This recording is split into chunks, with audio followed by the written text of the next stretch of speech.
Hi friends, good afternoon. Welcome to my channel మీ జెస్సీతో. ఈరోజు నేను మీకు కరకరలాడే ఆనియన్ పకోడీ రెసిపీని చూపించబోతున్నాను ఫ్రెండ్స్. ఆనియన్ పకోడీ అంటే ఎవరికి మాత్రం ఇష్టం ఉండదు చెప్పండి. వర్షం పడేటప్పుడు సాయంకాలం వేడి వేడిగా ఇలా ఆనియన్ పకోడీ చేసుకొని తింటే ఆ మజానే వేరు. అయితే ఆలస్యం ఎందుకు, ఇక రెసిపీలోకి వెళ్ళిపోదాం ఫ్రెండ్స్. అయితే ముందుగా మన ఛానల్ని ఎవరైనా సబ్స్క్రైబ్ చేసుకోకపోతే ప్లీజ్ సబ్స్క్రైబ్ చేసుకోండి. సబ్స్క్రైబ్ చేసుకొని పక్కనున్న బెల్ ఐకాన్ మీద క్లిక్ చేస్తే నేను వీడియో పెట్టగానే నోటిఫికేషన్స్ వస్తాయి. ఇప్పుడైతే ఈ ఆనియన్ పకోడీకి కావాల్సిన పదార్థాలు ఏంటో, తయారీ విధానం ఏంటో చూసేద్దాం. ఆనియన్ పకోడీలో 2 టైప్స్ ఉంటాయండి. ఒకటి గట్టిగా కరకరలాడే గట్టి పకోడీ, నేనైతే గట్టి పకోడీనే చేస్తున్నాను ఇప్పుడు. ఇంకొకటి మెత్త పకోడీ, మెత్తగా ఉంటుందండి పకోడీ. ఇప్పుడు ఈ రెసిపీకి అయితే కొన్ని ఆనియన్స్ ఎక్కువగానే పడతాయి, అందుకని నేను ఒక పెద్ద సైజ్ ఆనియన్ తీసుకొని ఇలా నిలువుగా వాటిని సన్నగా ముక్కలు కట్ చేసుకుంటున్నాను. కట్ చేసుకున్న ఈ ఆనియన్ పీసెస్ని నేను ఒక బౌల్లో వేసుకుంటున్నానండి. ఈ బౌల్ నిండా ఆనియన్ పీసెస్ని తీసుకుంటాను. ఇంకా నేను ఇంకొక హాఫ్ ఉంది కదా, దాన్ని కూడా కట్ చేసుకుంటాను. ఈ బౌల్ నిండా ఎంత సరిపోతే అంత ఆనియన్ని నేను కట్ చేసుకొని వేసుకుంటున్నాను. నేను ఇంకొన్ని ఆనియన్ పీసెస్ కూడా ఇలా కట్ చేసుకున్నానండి. కట్ చేసుకొని ఈ బౌల్ నిండా నేను ఆనియన్ పీసెస్ని తీసుకున్నాను. మనం ఆనియన్స్ వేసేటప్పుడు ఇలా నలుపుకుంటూ చేత్తో వేసుకుంటే అవి విడివిడిగా చక్కగా వస్తాయి. నాకు ఇప్పుడు కట్ చేసుకున్న ఆనియన్తో ఈ బౌల్ నిండా పీసెస్ వచ్చాయండి. సో ఈ ఆనియన్ని నేను తీసి పక్కన పెట్టుకుంటున్నాను. నేను ఇంకో బౌల్ నిండా సేమ్ క్వాంటిటీలో నేను శనగపిండి తీసుకుంటున్నాను కాబట్టి అంత సేమ్ క్వాంటిటీలోనే నేను ఆనియన్స్ కూడా తీసుకున్నాను. సో ఆనియన్స్ శనగపిండి సేమ్ క్వాంటిటీలో తీసుకుంటే పకోడీ అనేది పర్ఫెక్ట్గా వస్తుంది. తర్వాత నేను ఒక చిన్న అల్లం ముక్కను తీసుకున్నానండి. అలాగే నేను ఒక 5 చిన్న పచ్చిమిరపకాయలు తీసుకున్నానండి. ఇవి కొంచెం కారం ఎక్కువగానే ఉంటాయి, అందుకని నేను ఒక 5 పచ్చిమిరపకాయల వరకు తీసుకున్నాను. మీ కారాన్ని బట్టి మీరు వీటిని ఎక్కువగాని తక్కువగాని వేసుకోవచ్చు. ఇప్పుడు ఈ పచ్చిమిరపకాయలని సన్న ముక్కలుగా కట్ చేసుకుంటున్నాను. అలాగే అల్లాన్ని కూడా నేను చిన్న ముక్కలుగా కట్ చేస్తాను. అల్లం పచ్చిమిర్చిని మనం మిక్సీలో కూడా వేసుకొని కొంచెం కచ్చా పచ్చాగా గ్రైండ్ చేసుకోవచ్చండి. ఇలా సన్న ముక్కలుగా చేసుకోవటం కష్టం అనుకునే వాళ్ళు మిక్సీలో కూడా వేసుకోవచ్చు. నేనైతే ఇలా చిన్న ముక్కలుగా కట్ చేసి వేసుకుంటున్నాను. అల్లం వేసుకోవడం వల్ల మనకు డైజెషన్ ప్రాబ్లం అనేది రాదండి. శనగపిండి వల్ల కొంతమందికి డైజెషన్ ప్రాబ్లం వస్తుంది కదా, అల్లం వేసుకోవటం వల్ల ఆ గ్యాస్ ప్రాబ్లం అనేది రాకుండా ఉంటుంది. అల్లం పచ్చిమిర్చిని అయితే సన్న ముక్కలుగా కట్ చేసేసుకున్నామండి. ఇప్పుడు లేత ఫ్రెష్ కరివేపాకును తీసుకున్నాను. మా మొక్క నుంచి వచ్చింది, కరివేపాకు మొక్క నుంచి ఇప్పుడే తుంచుకొని లేత కరివేపాకును తీసుకున్నాను. ఈ కరివేపాకును కూడా మనం పిండిలో యాడ్ చేసుకుంటాం. ఇప్పుడైతే పిండి కలపడం స్టార్ట్ చేసేద్దామండి. ముందుగా నేను ఒక బౌల్ తీసుకున్నాను. బౌల్ తీసుకొని అందులోకి శనగపిండిని వేస్తున్నాను. ఇది ఒక 1/2 కిలో ఉంటుందండి శనగపిండి. ఈ శనగపిండిని వేసుకొని తర్వాత దీంట్లోకి కట్ చేసుకున్న ఆనియన్స్ని కూడా వేసుకుంటున్నాను. ఇంతకు ముందు చెప్పాను కదండి, శనగపిండి ఎంత క్వాంటిటీ అయితే తీసుకున్నానో ఆనియన్స్ కూడా అంత క్వాంటిటీనే తీసుకున్నాను. తర్వాత దీనిలోకి సన్నగా కట్ చేసుకున్న అల్లం పచ్చిమిర్చి ముక్కల్ని కూడా వేసుకుంటున్నాను. తర్వాత కరివేపాకును కూడా యాడ్ చేస్తున్నానండి. ఇవి చిన్న కరివేపాకు ఆకులు కాబట్టి నేను అలాగే వేసుకుంటున్నాను. కొంచెం పెద్ద ఆకులు అయితే మాత్రం కట్ చేసి చిన్న ముక్కలుగా వేసుకుంటే దీని ఫ్లేవర్ అనేది ఇంకా పెరుగుతుంది. తర్వాత నేను దీనిలోకి 1 టీ స్పూన్ అంత వాము తీసుకొని ఇలా చేత్తో నలిపి వేసుకుంటున్నానండి. వాము వల్ల గ్యాస్ ప్రాబ్లం అనేది రాకుండా ఉంటుంది, డైజెషన్కి చాలా హెల్ప్ చేస్తుంది. శనగపిండితో మనం ఏ హాట్ ఐటమ్ చేసుకున్నా వాము వేసుకుంటే మనకి గ్యాస్ ప్రాబ్లం అనేది రాకుండా ఉంటుంది.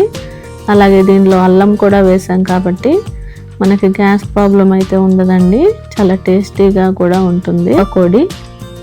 తర్వాత నేను దీంట్లోకి ఒక 1/2 స్పూను కారం యాడ్ చేశానండి. మనం ఇంట్లో వాడుకునే కారం. ఆల్రెడీ అల్లం పచ్చిమిర్చి వాము కూడా వేసాం కాబట్టి కారం చాలా తక్కువ పడుతుంది, అందుకని ఒక 1/2 స్పూన్ అంతే వేసుకున్నాను. తర్వాత ఒక పావు స్పూను పసుపు వేసుకుంటున్నానండి. తర్వాత నేను దీంట్లోకి రుచికి సరిపడా సాల్ట్ యాడ్ చేసుకుంటున్నానండి. ఒక 2 స్పూన్లు సాల్ట్ అయితే దీంట్లోకి వేసుకున్నాను. తర్వాత నేను కొన్ని జీడిపప్పు పలుకుల్ని కూడా యాడ్ చేస్తున్నానండి. మధ్యలో జీడిపప్పు తగులుతుంటే చాలా బాగుంటుంది కదా. ఇలా ఒక గుప్పెడు జీడిపప్పును కూడా ఇలా క్రష్ చేసి ముక్కలుగా వేసుకుంటున్నాను. జీడిపప్పు మరీ ఎక్కువ వేసుకోకూడదండి. ఇది ఆనియన్ పకోడీ కాబట్టి మనకి జీడిపప్పు కొంచెం తక్కువగానే ఉండాలి. ఇలా చిన్న ముక్కలుగా చేసి వేసుకున్నాను. ఇప్పుడు వీటన్నిటిని చక్కగా కలిపేసుకుందామండి. ఈ ఉల్లిపాయల్లో ఉన్న వాటర్తోనే చాలా వరకు పిండి అనేది తడుస్తుందండి, ముద్దగా అవుతుంది. ఇంకా మరికొన్ని వాటర్ పడితే మనం కొంచెం వాటర్ కలుపుకుంటూ దీన్ని గట్టిగా ముద్దలాగా చేసుకోవాలి.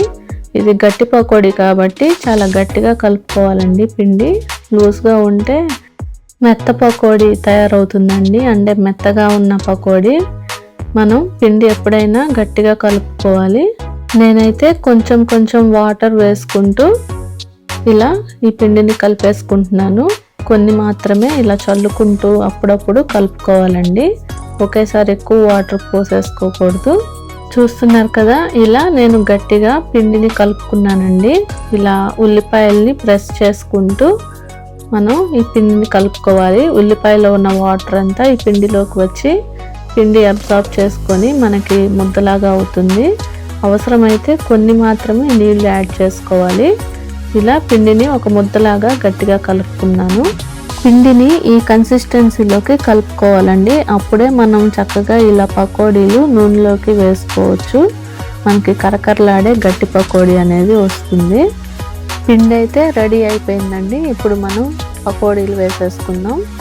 స్టవ్ మీద ఒక బాండి పెట్టుకొని దానిలోకి ఆయిల్ వేసుకుంటున్నాను. పకోడీలు మునగాలి కాబట్టి కొంచెం ఆయిల్ ఎక్కువగానే పడుతుంది. ఇలా ఆయిల్ వేసుకొని ఆయిల్ హీట్ అయిన తర్వాత ఆయిల్ని మీడియం ఫ్లేమ్లో పెట్టుకోవాలండి. ఒక చిన్న ముక్కను వేసి చూశాను, ఆయిల్ అయితే హీట్ అయిందండి. ఇప్పుడు నేను ఈ పిండి ముద్దను తీసుకొని ఇలా పకోడీలుగా వేసుకుంటున్నాను. ఆయిల్లోకి పకోడీలు వేసుకునేటప్పుడు మరీ దగ్గరగా చేయి పెట్టద్దండి, చేతులు కాలుతాయి. బిగినర్స్కి ఇది కొంచెం మీరు జాగ్రత్తగా వేసుకోవాలి. పకోడీలు అయితే ఇలా చక్కగా ఎర్రగా గోల్డెన్ బ్రౌన్ కలర్లోకి వేగిపోతున్నాయండి. ఇప్పుడు ఎర్రగా వేగిన ఈ ఆనియన్ పకోడీని టిష్యూ వేసిన ప్లేట్లోకి తీసుకుంటున్నాను. ఇలా నేను 2-3 సార్లు ఈ ఆనియన్ పకోడీని వేసేసుకొని ప్లేట్లోకి తీసేసుకున్నానండి. పకోడీని ఆయిల్లో వేసుకున్న తర్వాత ఊరికి నేను గరిటె పెట్టి కలపకూడదండి. ఒక 2 నిమిషాలు అయిన తర్వాత గరిటె పెట్టి కలుపుకొని ఇలా ఎర్రగా దూరగా వేయించుకొని తీసుకోవాలి. అంతేనండి, ఎంతో సింపుల్గా కరకరలాడే టేస్టీ ఆనియన్ పకోడీ రెడీ అయిపోయింది. చూస్తున్నారు కదా, దీన్ని చూస్తుంటేనే నోరు ఊరుతుంది కదా. ఈ వర్షాకాలంలో బయట షాపుల దగ్గర మనం కొనకుండా చక్కగా ఇంట్లోనే టేస్టీగా ఇలా పిల్లలకి చేసి పెట్టేయచ్చండి. మా చిన్న పాపకైతే ఈ పకోడీ టేస్ట్ చాలా నచ్చినట్లుంది. మధ్యలోనే వచ్చి ఇలా తీసుకొని తింటుంది. ఈ వర్షాకాలంలో బయట ఫుడ్స్ కొనే కన్నా ఇలా మన ఇంట్లోనే మనం సులభంగా తయారు చేసేసుకుంటే ఆ తృప్తే వేరండి. వర్షాకాలంలో సాధ్యమైనంత వరకు బయట ఫుడ్స్ అవాయిడ్ చేయటమే మంచిదండి. ఈ రెసిపీ మీకు నచ్చిందా ఫ్రెండ్స్? అయితే ఇంకెందుకు ఆలస్యం, తప్పకుండా మీరు కూడా మీ ఇంట్లో చేసేసి మీ ఇంట్లో వాళ్ళందరితో ఎంజాయ్ చేసేయండి ఈ కరకరలాడే ఆనియన్ పకోడీ. అలాగే మన ఛానల్ని ఇంకా ఎవరైనా సబ్స్క్రైబ్ చేసుకోకపోతే ప్లీజ్ సబ్స్క్రైబ్ చేసుకోండి. అలాగే ఈ రెసిపీకి ఒక లైక్ ఇవ్వండి ఫ్రెండ్స్. మరొక టేస్టీ అండ్ హెల్తీ రెసిపీతో మళ్ళీ మీ ముందుంటాను. Thank you for watching friends. Keep smiling. Bye.